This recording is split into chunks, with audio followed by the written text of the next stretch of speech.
I'm really sick and tired of hearing about it. This backwards compatibility thing on the PS5. Everyone is wanting Sony to make PS3 games, PS2 games, and PS1 games backwards compatible on the PlayStation 5. But my question is, do you want them to increase the cost of the PlayStation 5? Because that's what you're gonna get. Backwards compatibility is not just simply adding a piece of software to your hardware. It's much more than that. Emulators need research and development time. Not every game that you play on an emulator is gonna work perfectly. If you play any emulator on a PC, you know that not every game is gonna perform like it should. And if you want emulation that bad, I mean, just hop on a PC or something. It'll do it for you. Wait, hold on, wait, that's illegal, we can't do that, cut that. Do you remember the PS3? Yeah, that was $600. And it had the PS2 and PS1 backwards compatibility in it. Some of that was software, but a lot of it was hardware as well. For instance, you had a Blu-ray player, you had a DVD player, and a CD player all packed into one device in 2006. That was a lot back then. Now me personally, I don't want the PS5 to be $600. We don't need that. I'm hoping for a $500 price point at the max. For me, I went out and bought another PS3 and I kept my PS2.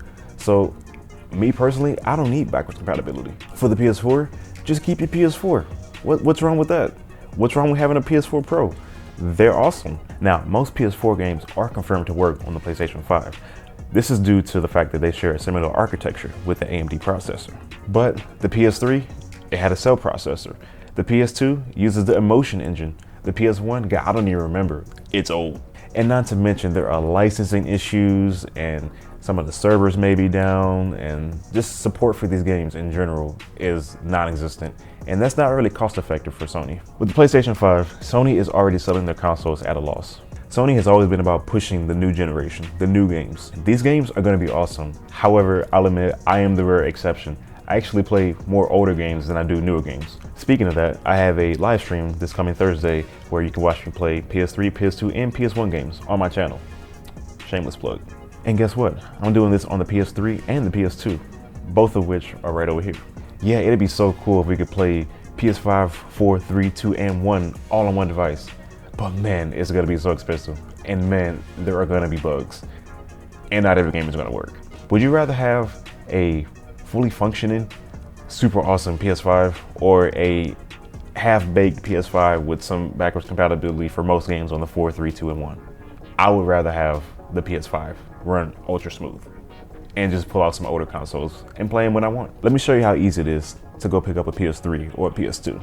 So the main point is, if you want backwards compatibility, just go get a PS3 or a PS2. They will play your games perfectly fine. They were designed for that. Now, I do realize that not everyone has access to these type of markets. So listen, maybe Sony could introduce an emulator on the PS5 for these older titles.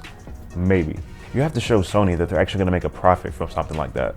And me personally, I just don't see how you can actually turn a profit from that. Maybe you can have the entire PS3 library available on the PS5. Maybe every game is like 20 bucks or something.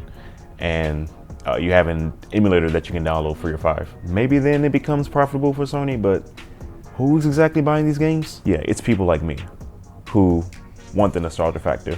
But honestly, I don't think that's their biggest market sector. Their biggest market is gonna be from the new games, from the people coming in. That's their moneymaker. Okay, here's a hot take. Why do you think Microsoft is pursuing their backwards compatibility so aggressively? Maybe because there's no games on the Xbox? Ooh. Yeah, that's okay. You can go ahead and dislike. I know you're gonna dislike anyway. I mean, it's right here in the background. You know I'm a PlayStation guy. Like, come on. Thank you guys for watching. And if you like what you see, go ahead and hit that thumbs up button or thumbs down. It really doesn't matter to me. If you guys like this kind of content, please subscribe, and I will see you in the next video.